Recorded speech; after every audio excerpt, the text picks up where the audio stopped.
Hi friends, welcome to Harish academy.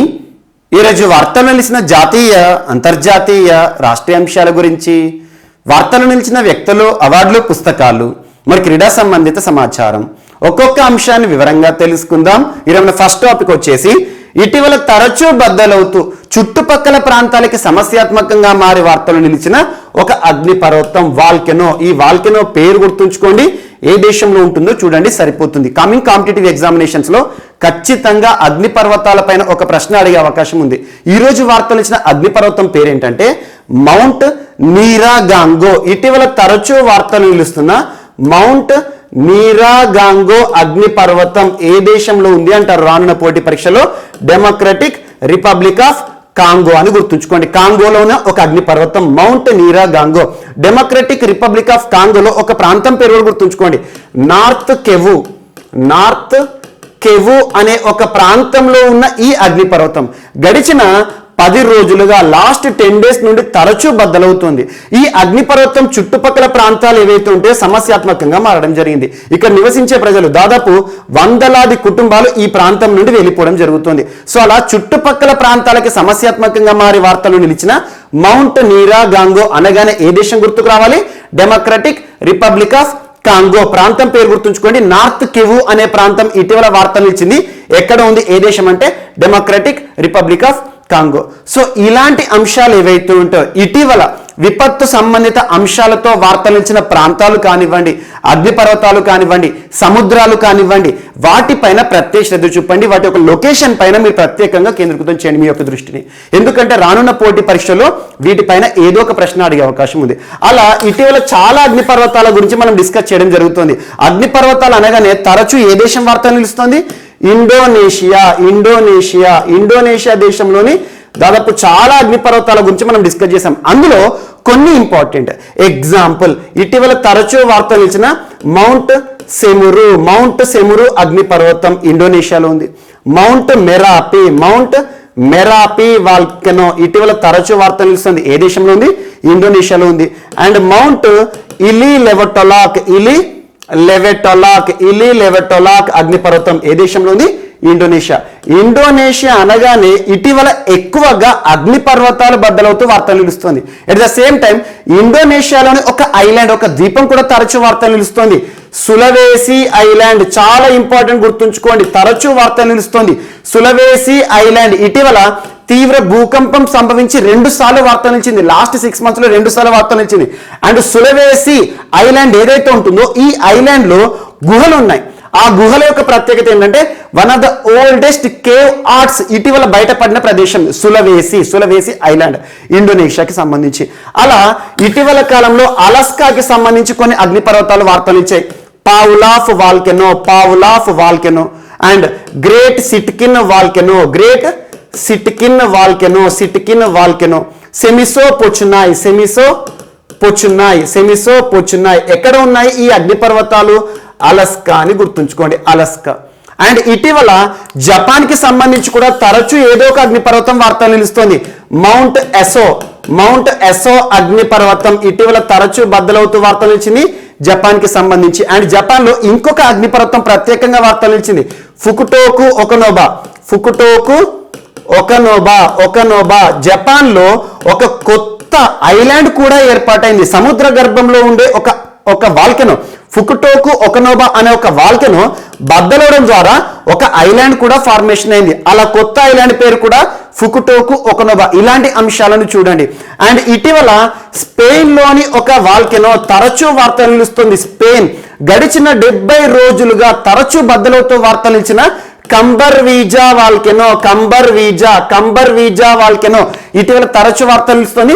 ఎక్కడ ఉందంటే Spain లోని కెనరీ ఐలాండ్ గ్రూప్ అంటే ఒక ఆర్కిపెలాగో అంటే గ్రూప్ ఆఫ్ ఐలాండ్స్. అందులో ఒక ఐలాండ్ లా పామా అనే ఒక ఐలాండ్ ఉంటుంది. ఆ ఐలాండ్ లో ఉండే ఒక అగ్నిపర్వతం కంబర్ వీజా. అండ్ ఇటీవల తాల్ వాల్కెనో కూడా తరచూ వార్తలు నిలుస్తుంది. తాల్ వాల్కెనో అనగానే ఏ దేశం గుర్తుకు రావాలి? Philippines. And Hawaiian island group లో ఉండే ఒక ప్రత్యేకమైన వాల్కెనో కిలావియా వాల్కెనో తరచూ వార్తలు నిలుస్తుంది.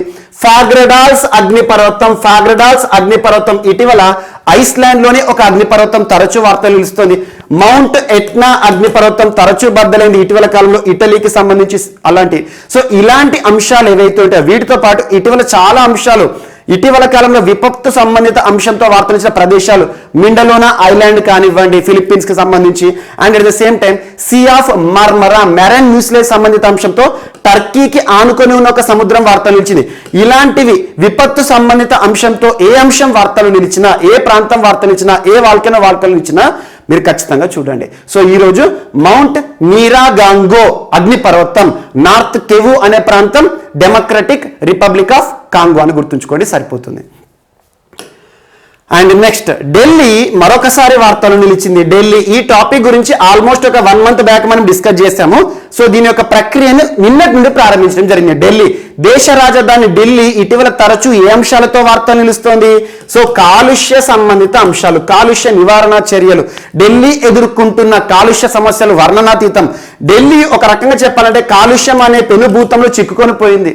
సో అలాంటి ఢిల్లీకి సంబంధించి ఢిల్లీ ప్రభుత్వం నిన్నటి రోజున ఇనిషియేట్ చేసిన ఒక ప్రత్యేక అంశం అదేంటంటే ఢిల్లీలో 10 సంవత్సరాలు పైబడిన డీజిల్ వెహికల్స్ ఏవైతే ఉంటాయో, డీజిల్ వెహికల్స్ అన్ని కార్లు కానివ్వండి, లైట్ మోటార్ వెహికల్స్ కానివ్వండి, హెవీ మోటార్ వెహికల్స్ కానివ్వండి, 10 సంవత్సరాలు కాలం చెల్లిన వాహనాలు అంటున్నారు. అంటే 10 years పూర్తయిన డీజిల్ వెహికల్స్ కానివ్వండి అండ్ 15 years పూర్తయిన పెట్రోల్ వాహనాలు ఏవైతే ఉంటాయో, అంటే పెట్రోల్ వాహనం కొనుగోలుదారు ఏం ఆలోచించాలి? 15 సంవత్సరాలు మాత్రమే దాని యొక్క లైఫ్ అని గుర్తుంచుకోవాలి. మనకి ఢిల్లీకి సంబంధించి డీజిల్ వాహనాలు అయితే 10 సంవత్సరాలు. సో అలా కాలం చెల్లిన వాహనాలు ఏవైతే ఉంటాయో వాటన్నిటిని కూడా రిజిస్టర్ చేస్తున్న ప్రభుత్వం ఇటీవల ఏది అంటే ఢిల్లీ. రిజిస్టర్ అంటే వాటి యొక్క రిజిస్ట్రేషన్ ఉంటుంది కదా. మనం ఒక వెహికల్ కొంటాం, వెహికల్ కొన్నప్పుడు ఆర్టీఓ ఆఫీస్ ఉంటుంది, రోడ్ ట్రాన్స్పోర్ట్ ఆఫీస్ ఏదైతే ఉంటుందో అందులో మనం రిజిస్ట్రేషన్ చేపిస్తాం, దానికి ఒక నంబర్ కేటాయిస్తారు. అలా 10 సంవత్సరాలు నిండిన డీజిల్ వాహనాలు ఏవైతే ఉంటాయో ఒక్కొక్క రోజు లక్షల కొద్ది వాహనాల యొక్క రిజిస్ట్రేషన్ ని రద్దు చేస్తుంది ఢిల్లీ ప్రభుత్వం. ఇదొకటి ఇంపార్టెంట్, ఎందుకంటే కాలం చెల్లిన వాహనాలు ఏవైతే ఉంటాయో వాటి నుండి కాలుష్య ఉద్గారాలను ఎక్కువగా విడుదల చేయడం జరుగుతుంది. ఇలాంటి అంశాలను దృష్టిలో ఉంచుకొని రిజిస్ట్రేషన్ ప్రక్రియ చేయబోతున్నామని చెప్పేసి 1 month బ్యాక్ మనం డిస్కస్ చేసాం.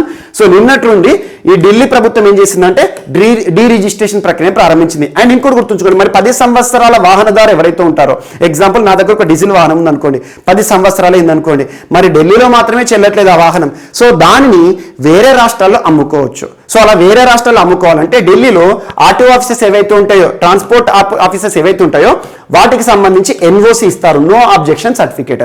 ఈ ఎన్ఓసిని పట్టేసేసుకొని వేరే రాష్ట్రాల్లో దాన్ని అమ్మేసామనుకోండి డబ్బులు కూడా వస్తాయి అన్నట్టు. ఇలాంటి ఒక అంశం. సో రిజిస్ట్రేషన్ ప్రక్రియ ఢిల్లీకి సంబంధించి వార్తలు వచ్చింది. ఎందుకు మరి ఢిల్లీకి సంబంధించి ఇంత పెద్ద సమస్యలు అంటే ఢిల్లీ చుట్టుపక్కల రాష్ట్రాలు ఇటీవల తరచు మీకు చెప్తున్నాను, యూపీ, రాజస్థాన్, పంజాబ్, హర్యానా, ఆ రాష్ట్రాల్లో రైతులు చేస్తున్న తప్పులు కానివ్వండి, ఆ రాష్ట్రాల నుండి వస్తున్న దట్టమైన పొగ ఢిల్లీ చుట్టూ పేరుకొని పోతుంది. సో అలా ప్యాడీ స్టబుల్ క్రాప్ రెసిడ్యూ పంట చెత్త ఏదైతే ఉందో పంట చెత్త దహన ప్రక్రియ చూస్తాం ఆయా రాష్ట్రాల్లో. అలాంటి పంట చెత్తను దహనం చేస్తే ఢిల్లీ చుట్టూ కూడా కాలుష్య మేఘాలు వస్తున్నాయి. ఇలాంటి పరిస్థితుల్లో ఇటీవల ఢిల్లీ స్మాగ్ టవర్ ని ఏర్పాటు చేసింది. దేశంలోనే మొట్టమొదటి smog tower, SMOG. Smog tower అనగానే ఎక్కడ గుర్తుకు రావాలి? ఢిల్లీ కన్నౌట్ అనే ఒక ప్లేస్ లో ఇన్స్టాల్ చేయడం జరిగింది. IIT Bombay, IIT Delhi, Tata projects limited, Delhi government సంయుక్తంగా నిర్మించాయి. And at the same time ఈ కాలుష్య సమస్యలను దృష్టిలో ఉంచుకొని ఢిల్లీ ప్రభుత్వం ఇటీవల red light on gaadi off అనే ఒక ప్రత్యేక అంశంతో వార్తలు ఇచ్చింది. సో ట్రాఫిక్ సిగ్నల్స్ ఏవైతే ఉంటే రెడ్ లైట్ పడగానే మన వాహనాన్ని ఆపుతాం, కానీ ఇంజన్ కూడా ఆపండి అని చెప్పేసి red light on gaadi off అనే ఒక ప్రత్యేకమైన అవగాహన కార్యక్రమం తీసుకొచ్చింది. అండ్ యుద్ధ ప్రదూషణ్ కే విరుద్ధ ప్రోగ్రామ్. అండ్ ఇటీవల ఈవెన్ ఆడ్ నంబర్ సిస్టమ్ తీసుకొచ్చింది. ఈవెన్ ఆడ్ నంబర్ సిస్టమ్ అంటే ఈ రోజు ఎగ్జాంపుల్ మనకు January 4th రోజున ఏం జరుగుతుంది? ఈవెన్ నెంబర్తో ఉండే వాహనాలు ఏవైతే ఉంటే అవన్నీ రోడ్ల మీకు వస్తాయి. సో నెక్స్ట్ January 5th అనుకోండి, ఈవెన్ నెంబర్ వెహికల్స్ రోడ్డు పైకి రాకూడదు, ఎవరు రావాలి? ఆడ్ నెంబర్స్ రావాలి. అలాంటి అంశము. సో ఇలాంటి అంశాలతో పాటు ఇటీవల స్విచ్ ఢిల్లీ క్యాంపెయిన్ ప్రారంభించింది ఢిల్లీ ప్రభుత్వం. స్విచ్ ఢిల్లీ క్యాంపెయిన్ అంటే ఈ కన్వెన్షనల్ వాహనాలు ఏవైతే ఉంటాయో, ఫ్యూయల్ ఆధారిత వాహనాలు ఏవైతే ఉంటాయో వాటన్నిటిని పక్కన పెట్టండి, వాటి స్థానంలో ఎలక్ట్రిక్ వాహనాలను వాడండి అని చెబుతూ ఢిల్లీ ప్రభుత్వం ప్రజల్లో ప్రత్యేక అవగాహన తీసుకొచ్చింది. అండ్ క్లీన్ సిటీ ఒక యాప్ కానివ్వండి, ఇలాంటి అంశాలన్నీ కూడా ఢిల్లీకి సంబంధించి పర్యావరణ సంబంధిత అంశాలు మనం చూడవచ్చు. అండ్ దాంతోపాటు విద్యా సంస్థలకు సంబంధించి చాలా అంశాలు ఇటీవల బిజినెస్ బ్లాస్టర్సే కానివ్వండి, దేశ్ కి మెంటర్ ప్రోగ్రామ్ కానివ్వండి, ఇలాంటి అంశాలన్నిటి కూడా ఢిల్లీకి సంబంధించి యాడ్ చేసుకొని చదవండి. ఖచ్చితంగా రానున్న పోటీ పరీక్షల్లో ఢిల్లీకి సంబంధించి ఏదో ఒక ప్రశ్న అడుగుతారు. ఎందుకంటే ప్రస్తుతం ప్రపంచంలోనే కాలుష్య రాజధాని అని ఒక బిరుదు దీనికి వచ్చేసింది కాబట్టి ఢిల్లీకి సంబంధించి. అండ్ నెక్స్ట్ ఈడబ్ల్యూఎస్ కోటాకి సంబంధించి సో సుప్రీంకోర్టుకు కేంద్ర ప్రభుత్వం సమర్పించిన ఒక నివేదిక వార్తలు ఇచ్చింది. కేంద్ర ప్రభుత్వం సబ్మిట్ చేసిన ఒక రిపోర్ట్ అంటున్నాను. ఇప్పటి వరకు ఈడబ్ల్యూఎస్ కోటా, ఇక్కడ త్రిసభ్య కమిటీ అనే ఒక అంశాన్ని గుర్తుంచుకోండి. అజయ్ కుమార్ పాండా, సెకండ్ సంజీవ్ సన్యాల్, థర్డ్ వచ్చేసి మల్హోత్రా గారు. ఈ ముగ్గురు పర్సన్ కాబట్టి త్రిసభ్య కమిటీ, ముగ్గురు సభ్యుల ఆధ్వర్యంలో ఒక కమిటీని కేంద్ర ప్రభుత్వం వేసింది. ఎందుకోసం అంటే ఈడబ్ల్యూఎస్ కోటాకి సంబంధించి విధి విధానాలు ఏ రకంగా ఉండాలి, ఈడబ్ల్యూఎస్ కోటాలో ఏమన్నా రీఫార్మ్స్ కావాలని చెప్పేసి అపాయింట్ చేయడం జరిగింది. ఈ త్రిసభ్య కమిటీ కేంద్ర ప్రభుత్వానికి ఇటీవల నివేదికను కూడా విడుదల చేశారు, సబ్మిట్ చేశారు. ఆ నివేదికలో ఏం చెప్తున్నారంటే భారతదేశంలో ప్రస్తుతం ఈడబ్ల్యూఎస్ కోటా ఏదైతే ఉంటుందో, ఈడబ్ల్యూఎస్ అంటే ఏంటి, ఎకనామికల్లీ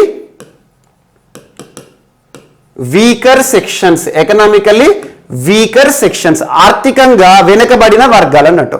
సో అలా భారతదేశంలో ఈడబ్ల్యూఎస్ అనే పదం ఏ సంవత్సరంలో వచ్చిందంటే 2019 సంవత్సరంలో పార్లమెంట్లో ఆమోదించబడిన ప్రత్యేక బిల్లులు మనకు 103వ రాజ్యాంగ సవరణ చట్టం అని గుర్తుంచుకోండి. 103వ రాజ్యాంగ సవరణ చట్టం భారత రాజ్యాంగంలో ప్రాథమిక హక్కుల్లో ఆర్టికల్ 15, ఆర్టికల్ 16 ని సవరించడం జరిగింది. ఆర్టికల్ 15 క్లాజ్ 6, ఆర్టికల్ 16 క్లాజ్ 6 కొత్త ప్రకరణలు వచ్చాయి. సో రాజ్యాంగ సవరణ 103వ రాజ్యాంగ సవరణ ఈడబ్ల్యూఎస్ కి సంబంధించి 15 క్లాజ్ 6 ఏం చెప్తుంది, విద్యా సంస్థల్లో 10% అగ్రకులాల వారు ఎవరైతే ఉంటారో, అగ్రకులాల్లో ఆర్థికంగా వెనుకబడిన వారు ఎవరైతే ఉంటారో వారికి 10% రిజర్వేషన్ విద్యా సంస్థలు. 16 క్లాస్ 6 ఏం చెప్తుంది, 10% రిజర్వేషన్ అగ్రకులాల్లో వెనుకబడిన వారు ఎవరైతే ఉంటారో ఆర్థికంగా వెనుకబడిన వారి కోసం ఉద్యోగ అవకాశాలు రిజర్వేషన్, 10% రిజర్వేషన్ అన్నట్టు. అలాంటి అంశాన్ని మనం చూస్తున్నాం ఈడబ్ల్యూఎస్ కి సంబంధించి. సో అలా 2019 సంవత్సరంలో దేశంలో ఈడబ్ల్యూఎస్ కి సంబంధించి కోటా ఏంటంటే 8 లక్షల రూపాయలు. 8 లక్షల రూపాయలు అంటే ఎగ్జాంపుల్ ఒక పర్సన్ ఉన్నాడు అనుకోండి ఈడబ్ల్యూఎస్ కింద, అంటే అగ్రవర్ణాలు ఉండాలి, అంటే ఏవైతే ఉంటే ఓసీకి సంబంధించి వారి యొక్క ఆదాయ పరిమితి గనక 8 lakhs కంటే లోపు ఉందనుకోండి, 8 lakhs అంతకంటే లోపు ఉందనుకోండి, వారు ఈడబ్ల్యూఎస్ కోటా కింద రిజర్వేషన్ కి అర్హుడు అన్నట్టు. 8 లక్షల కంటే ఎక్కువ ఉందనుకోండి వారికి అర్హత ఉండదు. సో ఈ 8 లక్షల కోటా ఏదైతే ఉందో 8 లక్షలు అనే ఫిగర్ ని ఇక మీదట కూడా కంటిన్యూ చేయండి అని చెప్పేసి కేంద్ర ప్రభుత్వానికి త్రిసభ్య కమిటీ సబ్మిట్ చేసింది. కేంద్ర ప్రభుత్వం నిన్నటి రోజున మనకి సుప్రీంకోర్టుకి కూడా ఇదే నివేదికను సమర్పించింది. అంటే రానున్న రోజుల్లో కూడా భారతదేశంలో ఈడబ్ల్యూఎస్ రిజర్వేషన్ అనేది 10 lakhs కోటానే మనకు 8 lakhs కోటానే చూడబోతున్నాం. 8 lakhs కోటా ఈడబ్ల్యూఎస్ రిజర్వేషన్స్ అని గుర్తుంచుకోండి. దీనికి సంబంధించి ఇక్కడ మన టాపిక్ లో గుర్తుంచుకోవాల్సింది ఏంటంటే అజయ్ కుమార్ పాండా గారు, సంజీవ్ సన్యాల్ గారు, మల్హోత్రా గారు, వీరి ఆధ్వర్యంలో ఒక త్రిసభ్య కమిటీ ఇచ్చిన సిఫార్సుల మేరకు ఈ నిర్ణయం అనేది కేంద్ర ప్రభుత్వం చెప్పడం జరిగింది. సుప్రీంకోర్టుకు సమర్పించిన నివేదికలను గుర్తుంచుకోండి. ఇక్కడ రాజ్యాంగంలో రిజర్వేషన్కి సంబంధించి కొన్ని ప్రకరణలు ఉంటాయి. మనకు రిజర్వేషన్స్ అనగానే ఎగ్జాంపుల్ మనకు 16 clause 4 అంతకుముందే ఉండేవి ఎస్సీ ఎస్టీలకు సంబంధించి. And at the same time రాజ్యాంగంలో 16 clause 4A కానివ్వండి, ఆర్టికల్ 46 ఆర్టికల్ 46 రిజర్వేషన్లకు సంబంధించి కానివ్వండి, 335 ఆర్టికల్ రిజర్వేషన్కి సంబంధించి ఇలాంటి అంశాలు ఏవైతే ఉంటాయో రాజ్యాంగంలోని కొన్ని ప్రకరణలు ఏవైతే ఉంటాయో రిజర్వేషన్ సంబంధించి లింక్ చేస్తూ చదవండి. అండ్ రిజర్వేషన్ సంబంధించి ప్రముఖ కేసులు ఏవైతే ఉంటాయో మండల్ కేసు కానివ్వండి, ఇందిరా సహాని కేసు కానివ్వండి, దేవదాసన్ కేసు కానివ్వండి, ఇలాంటివన్నీ కూడా మీరు లింక్ చేస్తూ చదవండి. ఈడబ్ల్యూఎస్ కోటా 8 lakhs పరిమితి ఏదైతే ఉంటుందో దాన్ని కంటిన్యూ చేయబోతుంది కేంద్ర ప్రభుత్వం. అండ్ నెక్స్ట్ ఈరోజు మరొక అంశం. సో దేశంలోనే మొట్టమొదటి అనొచ్చు వాటర్ ట్యాక్సీ. అంతకుముందు వాటర్ ట్యాక్సీ సర్వీసెస్ ఉన్నాయి కేరళ లాంటి ప్రాంతాల్లో, కానీ ఇంత పెద్ద ఎత్తున లేదు. దేశంలో అతిపెద్ద వాటర్ ట్యాక్సీ సర్వీసులను ఇటీవల ముంబైలో ఏర్పాటు చేయడం జరిగింది. అతి త్వరలో భారత ప్రధాని నరేంద్ర మోదీ గారు ఈ వాటర్ ట్యాక్సీ సర్వీసులను మహారాష్ట్రలో ప్రారంభించబోతున్నారు, ముంబైలో అని గుర్తుంచుకోండి. ఇక్కడ మనం గుర్తుంచుకోవాల్సింది ఏంటంటే Mumbai port trust, Maharashtra maritime board and cities and industries development corporation 3 సంస్థలు సంయుక్తంగా ఈ వాటర్ ట్యాక్సీలను ఏర్పాటు చేయడం జరిగింది. ఇక్కడ ఏంటి Mumbai port trust and Maharashtra maritime board and cities and industrial development corporation ఆధ్వర్యంలో దేశంలోనే అతిపెద్ద వాటర్ ట్యాక్సీ సర్వీసులు. వాటర్ ట్యాక్సీ అంటే ఏంటి, ఎగ్జాంపుల్ మనం ఇప్పటివరకు ట్యాక్సీ సర్వీసులను చూస్తూ ఉంటాం, ఆటోస్ కానివ్వండి లేదా మనం కార్లు కానివ్వండి, సిటీస్లో మెట్రో సిటీస్లో ఎక్కువ చూస్తాం ట్యాక్సీ సర్వీసులు లేదా ఆటోలు కానివ్వండి. అలాంటివి వాటర్లో నడిచి ఒక ట్యాక్సీలు అన్నట్టు. ఇక్కడ ఫెర్రీస్ ఏవైతే ఉంటాయో ప్రత్యేకంగా కేటాయించబడిన షిప్స్ ఏవైతే ఉంటాయో వీటి ద్వారా కూడా ఇన్లాండ్ ట్రాన్స్పోర్ట్ పాసిబుల్ అవుతుంది. ఒక వ్యక్తి ఒక ప్రాంతంలో ఒక ప్రాంతానికి వెళ్ళొచ్చు. అలాంటి వాటర్ ట్యాక్సీ సర్వీసెస్ ఇప్పటివరకు చాలా ప్రాంతాలు ఉన్నాయి, కానీ దేశంలోనే అతిపెద్ద వాటర్ ట్యాక్సీ సర్వీసెస్ ఏవైతే ఉంటాయో పెద్ద ఎత్తున ముంబైలో ప్రారంభం కానున్నాయి. నావీ ముంబైని కలపడం కానివ్వండి, ఇలాంటి సర్వీసెస్ అన్ని కూడా వీటి ద్వారా పాసిబుల్ అవుతుంది. ఎవరు ఏర్పాటు చేశారో గుర్తుంచుకోండి. అతి త్వరలో ఈ జనవరి మాసంలోనే భారత ప్రధాని నరేంద్ర మోదీ గారి చేతుల మీదుగా దేశంలోనే అతిపెద్ద వాటర్ ట్యాక్సీ సేవలు అందుబాటులోకి రానున్నాయని గుర్తుంచుకోండి, సరిపోతుంది. అండ్ ఇటీవల ఈ వాటర్ విషయానికి వస్తే దేశంలోనే మొట్టమొదటి వాటర్ మెట్రో సర్వీసులకు సంబంధించి కేరళ రాష్ట్రం వార్తలు ఇచ్చింది. వాటర్ మెట్రో సర్వీసెస్, ప్రత్యేక ఫెర్రీలు అన్నాను. దేనికి సంబంధించి? కొచ్చి మెట్రో రైల్ కార్పొరేషన్ లిమిటెడ్ ఏదైతే ఉంటుందో, కొచ్చి మెట్రో రైల్ కార్పొరేషన్ లిమిటెడ్ ఆధ్వర్యంలో కొచ్చి వాటర్ మెట్రో సర్వీసులు దాదాపు 35కు పైగా స్టేషన్లను ఏర్పాటు చేశారు. Metro stations, water metro stations అని దాని ఇక్కడ లింక్ చేసుకోండి, సరిపోతుంది. అదేమో వాటర్ మెట్రో, ఇదేమో వాటర్ ట్యాక్సీ. ఇప్పటి వరకు మనకి ముంబైకి సంబంధించి చాలా అంశాలు చూస్తున్నాం. దేశంలోనే మొట్టమొదటి అనే అంశంతో దేశంలోనే మొట్టమొదటిసారి largest drive in open air theatres ఇటీవల ముంబైలో ఏర్పాటు చేయడం జరిగింది. బృహన్ ముంబై మున్సిపల్ కార్పొరేషన్ తరచూ వార్తలు నిలుస్తుంది. బృహన్ ముంబై మున్సిపల్ కార్పొరేషన్ దేశంలోనే మొదటిసారి ట్రాఫిక్ సిగ్నల్స్ ఏవైతే ఉంటాయో ట్రాఫిక్ సిగ్నల్స్ పైన మహిళా చిహ్నాలను వేయడం జరిగింది. మనకి బృహన్ ముంబై మున్సిపల్ కార్పొరేషన్ వారు గూగుల్ సంస్థతో కుదుర్చుకున్న ఒప్పందం యొక్క ఉద్దేశం ఏంటంటే, గూగుల్ మ్యాప్స్ ఉంటాయి కదా మనకు దారి చూపించేవి, గూగుల్ మ్యాప్స్ లో ఎక్కువగా కోవిడ్-19 కేసు ఎక్కడైతే నమోదవుతాయో ఆ ప్రాంతాల్లో హైలైట్ చేస్తున్నారు. సో డార్క్ కలర్ లో ఇలాంటి అంశాలను మనం ముంబైకి సంబంధించి తరచూ డిస్కస్ చేస్తున్నాం. అండ్ నెక్స్ట్ ఇక్కడ మరొక ఇనిషియేషన్ వార్తలు ఇచ్చింది. Ministry of IT information technology, ministry of IT and electronics. ప్రస్తుతం కన్సర్న్ మినిస్టర్ ఎవరు? అశ్విని కుమార్ వైష్ణవ్ గారు. అశ్విని కుమార్ వైష్ణవ్ గారు ఒడిశా రాష్ట్రానికి సంబంధించిన వ్యక్తి. ప్రస్తుతం ministry of railways, ministry of information technology, ministry of electronics సంబంధించి కన్సర్న్ మినిస్టర్గా ఉన్నారు. ఇటీవల అశ్విని కుమార్ వైష్ణవ్ గారు సెమీ కండక్టర్ మిషన్ ని ప్రారంభించడం జరిగింది. సెమీ కండక్టర్స్ ఇటీవలే సెమీ కండక్టర్ పాలసీని కూడా భారత ప్రధాని నరేంద్ర మోదీ గారు ప్రారంభించారు. సెమీ కండక్టర్స్ ఎక్కువగా ఎలక్ట్రానిక్ డివైజెస్ ఉంటాయి కదా, వాటిలో పనిచేస్తాయి. ఇండియాను లార్జెస్ట్ సెమీ కండక్టర్ హబ్ గా తీర్చిదిద్దడంలో భాగంగా ఈ మిషన్ లో ప్రత్యేక ప్రోత్సాహాలు ఇస్తారంట. అంటే భారతదేశంలో సెమీ కండక్టర్స్ మ్యానుఫ్యాక్చరింగ్ కానివ్వండి, సెమీ కండక్టర్ సంబంధించి ఇన్నోవేషన్ సెంటర్స్ కానివ్వండి, సెమీ కండక్టర్ సంబంధించి R&D కేంద్రాలు ఎవరైతే ఏర్పాటు చేస్తారో విదేశీ సంస్థలు, వారికి ప్రత్యేక ప్రోత్సాహకాలు కల్పిస్తూనే వారికి ప్రత్యేక చేయూతనిస్తామని చెప్పేసి ఈ యొక్క మిషన్ ని ప్రారంభించారు. సెమీ కండక్టర్ మిషన్ గుర్తుంచుకోండి. ఇండియాని largest semi conductor manufacturing hub గా తయారు చేయడంలో భాగంగా ఇన్ఫర్మేషన్ టెక్నాలజీ మినిస్టర్ గారు ఈ ఇనిషియేటివ్ ను ప్రారంభించారు. అండ్ నెక్స్ట్ ఇండియా ఆఫ్ఘనిస్తాన్ సంబంధాల్లో భాగంగా ఇండియా అండ్ ఆఫ్ఘనిస్తాన్ ఇటీవల ఆఫ్ఘనిస్తాన్ తరచూ వార్తలు నిలుస్తుంది. ఆఫ్ఘనిస్తాన్లో ప్రజాస్వామ్య ప్రభుత్వాన్ని కూలదోల్చి తాలిబన్లు అధికారాన్ని హస్తగతం చేసుకున్నారు.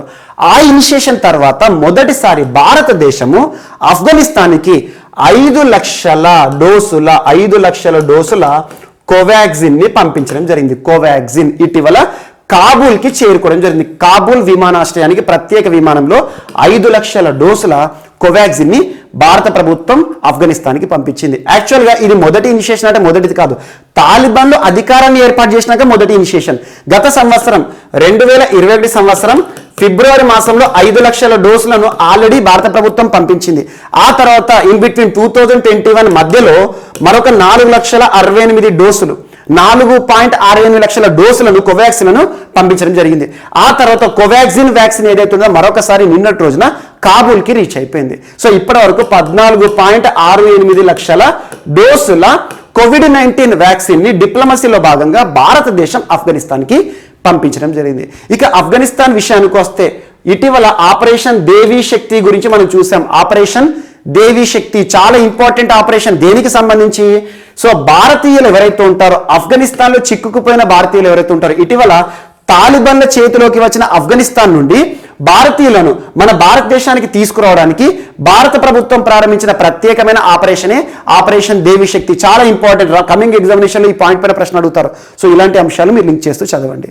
అండ్ నెక్స్ట్ ఈరోజు draft national air sports policy వార్తలు నిలిచింది. National air sports policy 2022 draft అంటున్నాను.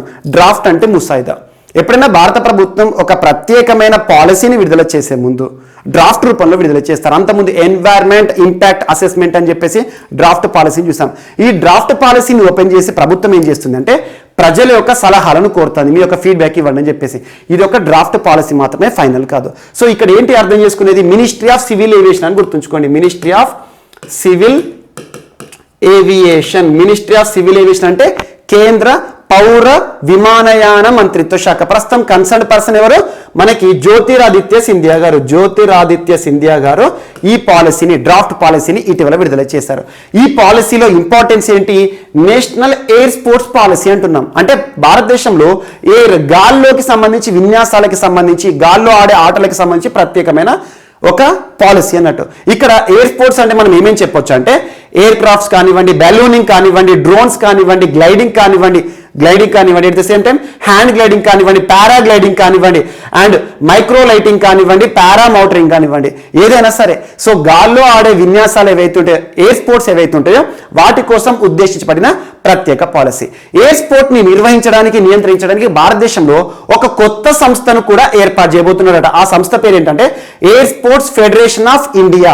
Air sports federation of India అనేది భారతదేశంలో air sports federation of India will be established as the apex governing body. భారతదేశంలో ఎయిర్ స్పోర్ట్స్ కి ప్రత్యేక ప్రోత్సాహం, చేయూత, నిర్వహణ, నియంత్రణ చూడడానికి ఎయిర్ స్పోర్ట్స్ ఫెడరేషన్ ఆఫ్ ఇండియాని ఏర్పాటు చేయబోతుందట భారత ప్రభుత్వం. అపెక్స్ గవర్నింగ్ అంటే ఇది అత్యున్నత సంస్థ ఎయిర్ స్పోర్ట్స్ కి సంబంధించి. Associations for each air sport will be handle day to day activities. Example paragliding association కానివ్వండి, స్కై డైవింగ్ కానివ్వండి, ఇలాంటి అసోసియేషన్స్ ఏవైతే ఉంటాయో అవన్నీ కూడా నేషనల్ ఎయిర్ స్పోర్ట్స్ ఫెడరేషన్ ఆధ్వర్యంలోనే పనిచేయబోతున్నాయంట.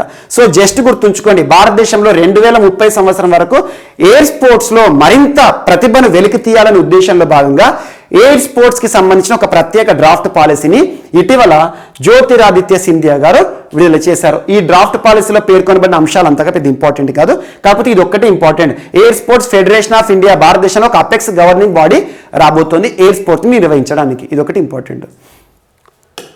అండ్ నెక్స్ట్ రాష్ట్రీయ అంశాల్లో భాగంగా వైఎస్ఆర్ రైతు భరోసా వార్తలు నిలిచింది. వైఎస్ఆర్ రైతు భరోసా, రైతుకి భరోసాని ఇవ్వడానికి. సో రైతుకి సంబంధించి Rythu Bharosa continue third year, 3వ సంవత్సరంలో 3వ విడత. ఈసారి ఏదైతే 3వ విడతని నిన్నటి రోజున ఆంధ్రప్రదేశ్ రాష్ట్ర ముఖ్యమంత్రి వైఎస్ జగన్మోహన్ రెడ్డి గారు నిన్నటి రోజున క్యాంప్ ఆఫీస్ నుండి నిధులను విడుదల చేశారు.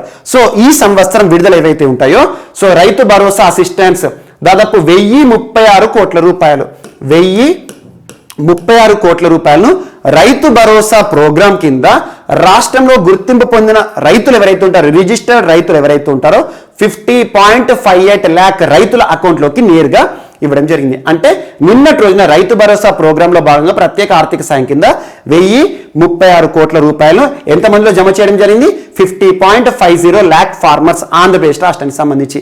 దాదాపు రైతు భరోసా ప్రోగ్రామ్ సంబంధించి కొన్ని ఇంపార్టెన్స్ కావాలి. రైతు భరోసా ప్రోగ్రాంలో భాగంగా ప్రతి రైతు ఎవరైతే ఉంటారో, ఎలిజిబిలిటీ ఉన్న రైతు ఎవరైతే ఉంటారో, రైతుకు పెట్టుబడి సాయం కింద 13,500 రూపీస్ ని రాష్ట్ర ప్రభుత్వం కల్పిస్తుంది. 13,500 రూపీస్ ని ఒకే విడతలో ఇవ్వరు, 3 విడతలు ఇస్తారు. ఫస్ట్ ఇన్స్టాల్మెంట్ ప్రతి సంవత్సరం మే అంటే ఖరీఫ్ సీజన్ ముందు ఇస్తారు, 7,500 రూపాయలు, 7,500 రూపాయలు. అండ్ సెకండ్ ఇన్స్టాల్మెంట్ వచ్చేసి అక్టోబర్ అంటే రబీ క్రాప్ కి ముందు, అదెంత ఇస్తారంటే 4,000 రూపాయలు, 7,500 ప్లస్ 4,000 రూపాయలు. అండ్ రిమైనింగ్ 2,000 ఏదైతే ఉంటుందో జనవరి మంత్ లో ప్రొవైడ్ చేస్తారు. అంటే ఈ జనవరి మంత్ లో కూడా గడిచిన సంవత్సరాల్లోగానే ఈసారి ఇవ్వడం జరిగింది. సో ప్రతి రైతు అకౌంట్ లో 2,000 రూపాయలు, మొత్తం 13,500 ఒక సంవత్సరానికి రైతు అకౌంట్ లో జమ చేసే కార్యక్రమం. ఇప్పటి వరకు రైతు భరోసా ప్రోగ్రామ్ ని ప్రారంభించిన తర్వాత రాష్ట్ర ప్రభుత్వం 19,813 కోట్ల రూపాయలను ఈ ప్రోగ్రాం కోసం ఇవ్వడం జరిగింది. సో ఇది ఒకటి ఇంపార్టెంట్. ఈ సంవత్సరం ఏదైతే ఉంటుందో ఈ విడత జనవరి మాసంలో 1036 అంటే నిన్నటి రోజున విడుదల చేయడం జరిగింది. సో ఇది ఒకటి important. And agriculture allied sector కి సంబంధించి రాష్ట్ర ప్రభుత్వం ఇప్పటి వరకు అమలు చేస్తున్న కొన్ని ప్రోగ్రామ్స్ ఏవైతే ఉంటాయో జస్ట్ పేరు గుర్తుంచుకోండి. రైతు భరోసా ప్రోగ్రామ్, వైఎస్ఆర్ రైతు భరోసా కేంద్రాల ద్వారా దీన్ని ఇవ్వడం జరుగుతుంది. అండ్ వైఎస్ఆర్ సున్నా వడ్డీ క్రాప్ లోన్స్, సున్నా వడ్డీ అంటే 0% ఇంట్రెస్ట్ ఏదైతే ఉంటుందో దాంతో కూడిన రుణాలను ఇస్తుంది ప్రభుత్వం ఇప్పటికే. అండ్ నెక్స్ట్ వైఎస్ఆర్ ఉచిత పంటల బీమా అంటే ఇది ఇన్సూరెన్స్, క్రాప్ ఇన్సూరెన్స్ సంబంధించిన programme. And at the same time input subsidy ఇస్తుంది, ఈ క్రాప్ ఇస్తుంది. And minimum support price, power to agriculture దాదాపు రాష్ట్రంలో 9 గంటల పాటు ఉచిత విద్యుత్ని కల్పిస్తున్న ప్రభుత్వంగా నిన్నటి రోజున రాష్ట్ర ముఖ్యమంత్రి జగన్మోహన్ రెడ్డి గారు చెప్పడం జరిగింది. At the same time YSR Jalakala ద్వారా రాష్ట్రంలో జలవనరులను పెంపొందించేసేసి జలవనరులను అభివృద్ధి చేసేసి రైతులందరికీ కూడా సాగునీటిని అందిస్తున్నామని చెప్పేసి రాష్ట్ర ప్రభుత్వం ప్రకటించింది. సో ఇది రాష్ట్రీయ అంశాల భాగంగా వైఎస్ఆర్ రైతు భరోసాకి సంబంధించి జనవరి మాసంలో అంటే నిన్నటి రోజున 1036 కోట్ల రూపాయలు ఏవైతే ఉంటాయో వాటిని రైతుల అకౌంట్లలో జమ చేసింది. సో 3వ విడత అని గుర్తుంచుకోండి, సరిపోతుంది. ఇదొకటి. అండ్ నెక్స్ట్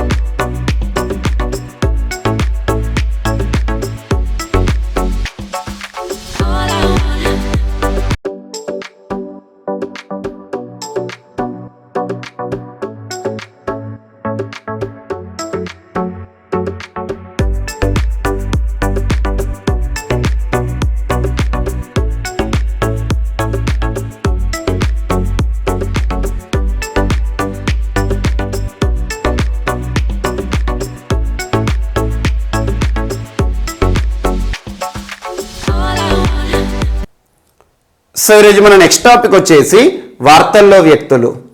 ఈరోజు వార్తలో నిలిచిన ఫస్ట్ పర్సన్ తరుణ్ కపూర్ గారు. తరుణ్ కపూర్ కమిటీ అని గుర్తుంచుకోండి, లేదంటే తరుణ్ కపూర్ పర్సన్ పేరు గుర్తుంచుకోండి. తరుణ్ కపూర్ గారి ఆధ్వర్యంలో కేంద్ర ప్రభుత్వం వేసిన కమిటీ ఈరోజు వార్తలు ఇచ్చింది. ఆ కమిటీ పేరు ఏంటంటే energy transition advisory committee. Energy అంటే ఏంటి? ఇంధనం. ట్రాన్సిషన్ అంటే ఏంటి? పరివర్తనం. అడ్వైజరీ అంటే సలహాలు ఇవ్వడానికి వేయబడిన ఒక కమిటీ. సో కేంద్ర ప్రభుత్వానికి సంబంధించి ఎనర్జీ ట్రాన్సిషన్ ఇంధన పరివర్తన కోసం సలహాలు ఇవ్వడానికి వేయబడిన ఒక కమిటీ. ఎవరి ఆధ్వర్యంలో? తరుణ్ కపూర్ గారు. ఇతను farmer secretary of ministry of petroleum గా గుర్తింపు పొందిన వ్యక్తి. మినిస్ట్రీ ఆఫ్ పెట్రోలియం ఏదైతే ఉంటుందో అందులో ఫార్మర్ సెక్రటరీ. సో ఇతని ఆధ్వర్యంలో ఈ కమిటీని కేంద్ర ప్రభుత్వానికి సంబంధించి ఏ మంత్రి మండలి వేశారు అంటే ministry of petroleum and natural gas. Ministry of petroleum and natural gas. ప్రస్తుతం పర్సన్ కన్సర్న్డ్ ఈ మంత్రిత్వ శాఖకి మంత్రిగా ఎవరు విధులు నిర్వర్తిస్తున్నారు? హర్దీప్ సింగ్ పూరి గారు కన్సర్న్ మినిస్టర్ గా ఉన్నారు. సో తన మంత్రిత్వ శాఖ భారతదేశంలో ఇంధన రంగానికి సంబంధించి సో ఈ కమిటీ ఎలాంటి అంశాలపైన అధ్యయనం చేయబోతుంది అంటే మనందరికీ తెలుసు 2070 సంవత్సరం వరకల్లా భారతదేశం నెట్ జీరోని సాధించాలి. అందులో భాగంగా సో కన్వెన్షనల్ గా ఉండే ఇంధనాలు ఏవైతే ఉంటాయో, ఫాజిల్ ఫ్యూయల్ బేస్డ్ ఇంధనాలు ఏవైతే ఉంటాయో వాటి స్థానంలో గ్రీన్ ఎనర్జీని డెవలప్ చేయడానికి దేశంలో ఎలాంటి పరిస్థితులను ఏర్పాటు చేయాలి, అలాంటి అంశాలను అధ్యయనం చేయడానికి కేంద్ర ప్రభుత్వం so ministry of petroleum and natural gas వారు ఒక అడ్వైజరీ కమిటీని వేశారు. ఆ కమిటీ పేరేంటి? Energy transition advisory committee. ఈ కమిటీ కేంద్ర ప్రభుత్వానికి సలహాలు ఇస్తుంది. ఏ అంశాలపైన? So Faasil fuel based energy ఏదైతే ఉంటుందో, ఫాజిల్ ఎనర్జీ నుండి మనం పరివర్తనం చెందాలి. ఎలాంటి ఎనర్జీకి? గ్రీన్ ఎనర్జీ లేదా ఎకో ఫ్రెండ్లీ ఎనర్జీని భారతదేశంలో ఎలా డెవలప్ చేయాలి అనే అంశాలను అధ్యయనం చేయడానికి ఈ కమిటీ కొన్ని సలహాలు ఇస్తుందని గుర్తుంచుకోండి. ఫార్మర్ సెక్రటరీ ఏ మంత్రిత్వ శాఖకి సంబంధించి? మినిస్ట్రీ ఆఫ్ పెట్రోలియం రంగంలో చాలా సుదీర్ఘ అనుభవం ఉన్న తరుణ్ కపూర్ గారి ఆధ్వర్యంలో వేయబడిన కమిటీ అని గుర్తుంచుకోండి. ఇక్కడ ఒక ఎక్స్ట్రా పాయింట్ యాడ్ చేసుకోండి. ఇటీవల 2021 సంవత్సరంలో మనం చాలా సూచనల గురించి డిస్కస్ చేసాం. అందులో ఒకటి గ్లోబల్ ఎనర్జీ ట్రాన్సిషన్ ఇండెక్స్ లో భారతదేశం యొక్క స్థానం 87 అని చెప్పేసి మనం చెప్పుకున్నాం. 87. సో ఇలాంటి సూచీలు ఇంధన పరివర్తన సూచీలో భారతదేశం యొక్క స్థానం. ఇక్కడ చూడండి, ఎనర్జీ ట్రాన్సిషన్ ఇంధన పరివర్తనకి సంబంధించి సలహా కమిటీ తరుణ్ కపూర్ కమిటీ అని లింక్ చేసుకోవడం సులభంగా ఉంటుంది. అండ్ నెక్స్ట్ ఈరోజు వార్తలు ఇచ్చిన ఒక పర్సన్ సో తెలుగు సినీ ఇండస్ట్రీలో తనకంటూ ప్రత్యేక గుర్తింపు పొందిన పి చంద్రశేఖర్ రెడ్డి పర్సన్ పేరు గుర్తుంచుకోండి. పిసి రెడ్డి అంటారు, సుపరిచితులైన వ్యక్తి. తెలుగు ఫిల్మ్ ఇండస్ట్రీ అంటున్నాను, తెలుగు చలనచిత్ర పరిశ్రమలో తనకంటూ ప్రత్యేక గుర్తింపు ఉంది, సుదీర్ఘ అనుభవం ఉన్న వ్యక్తి. ఫిల్మ్ ఇండస్ట్రీకి సంబంధించి సుదీర్ఘ అనుభవం ఎందుకంటున్నానంటే దాదాపు తన కెరీర్లో 80కి పైచిలుకు సినిమాలను డైరెక్షన్ చేశారు. 80 సినిమాలకు దర్శకుడు అంటే మామూలు విషయం కాదు.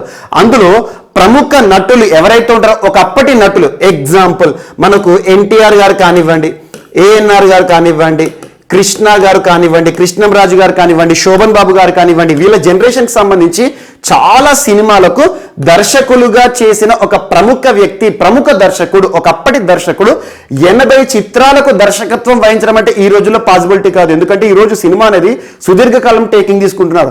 అలాంటిది 80 సినిమాలను దర్శకత్వం వహించిన ఒక పర్సన్ చంద్రశేఖర్ రెడ్డి గారు ఇటీవల మరణిస్తూ వార్తలు ఇచ్చారు. తన యొక్క లాస్ట్ సినిమా 2014 సంవత్సరంలో రిలీజ్ అయింది జగన్ నాయకుడు అని ఒక సినిమా. అది అవసరం లేదు, జస్ట్ గుర్తుంచుకోండి. Examination point of view topic సంబంధించి ప్రశ్నలు అడుగుతారంటే ఇటీవల మరణిస్తూ వార్తలు నిలిచిన పి చంద్రశేఖర్ రెడ్డి గారు ఏ రంగంలో తనకంటూ ప్రత్యేక గుర్తింపు పొందారంటే ఫిల్మ్ ఇండస్ట్రీ, చలనచిత్రానికి సంబంధించి ఒక దిగ్గజం అని గుర్తుంచుకోండి, దర్శక దిగ్గజం అని గుర్తుంచుకోండి, ఫిల్మ్ మేకర్ అని గుర్తుంచుకోండి, సరిపోతుంది. అండ్ నెక్స్ట్ ఈరోజు వార్తలు ఇచ్చిన ఒక దేశానికి సంబంధించిన ప్రధానమంత్రి అబ్దుల్లా హమ్దోక్ పర్సన్ పేరు గుర్తుంచుకోండి, అబ్దుల్లా హమ్దోక్. ఇటీవల తన గురించి 2 times మనం డిస్కస్ చేసాం, ఆల్మోస్ట్ ఒక 2 months బ్యాక్. అబ్దుల్లా హమ్దోక్ గారు ప్రస్తుతం ఏ దేశానికి సంబంధించి ప్రధానమంత్రిగా విధులు నిర్వర్తిస్తున్నారు? సూడాన్ ప్రస్తుత ప్రధాని అబ్దుల్లా హమ్దోక్ గారు ప్రధానిగా ప్రమాణ స్వీకారం తీసుకున్న రోజు మనం డిస్కస్ చేశాం. మరొకసారి ఈరోజు వార్తలు ఇచ్చారు, తన ప్రధాని పదవికి రాజీనామా చేస్తూ వార్తలు నిలిచారు. సో ఒక దేశానికి సంబంధించి ప్రధానమంత్రి దేశాధినేత కాబట్టి రాజీనామా అనే అంశం వార్తలు నిలిస్తే ఖచ్చితంగా పేర్లు గుర్తుంచుకోండి, ఏ దేశమో గుర్తుంచుకోండి. అబ్దుల్లా హమ్దోక్ గారు ఇటీవల ఏ దేశ ప్రధాని పదవికి, ఏ దేశానికి ప్రధానిగా ఉన్న వ్యక్తి రాజీనామా చేస్తూ వార్తలు ఇచ్చారంటే సూడాన్ అని గుర్తుంచుకోండి. సో సూడాన్కి సంబంధించి కార్టోమ్ సిటీ ఏంటంటే ప్రత్యేకత ఏంటంటే సూడాన్ యొక్క క్యాపిటల్. ఇటీవల కార్టోమ్ సిటీ వేదికగా పెద్ద ఉద్యమం జరుగుతుంది, ప్రజా ఉద్యమం జరుగుతుంది. ప్రభుత్వాన్ని వ్యతిరేకిస్తూ కార్టోమ్ వేదికగా సివిలియన్స్ చేస్తున్న ఉద్యమం ఏదైతే ఉంటుందో దానికి నైతిక బాధ్యత వహిస్తూ రాజీనామా చేశారు. మరి సివిలియన్స్ ప్రజలు ఎందుకు ప్రభుత్వానికి వ్యతిరేకంగా ఉద్యమం చేస్తున్నారంటే ఇక్కడ స్మాల్ థింగ్ ఏం లేదు.